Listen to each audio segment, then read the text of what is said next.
देखिए दोस्त, कैसे कड़क रहा है। रात का सीन देखिए, ये बहुत दूर में हो रहा है, इसीलिए हम फुटेज ले रहे हैं। करीब 3-4 किलोमीटर दूर में ये छटा आ रही है, इसीलिए फुटेज ले रहे हैं।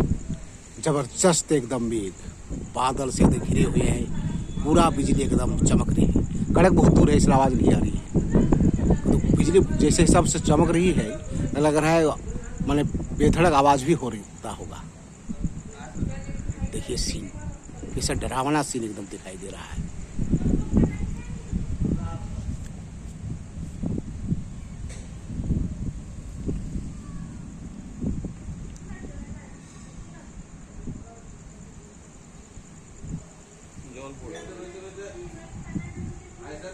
Good night guys.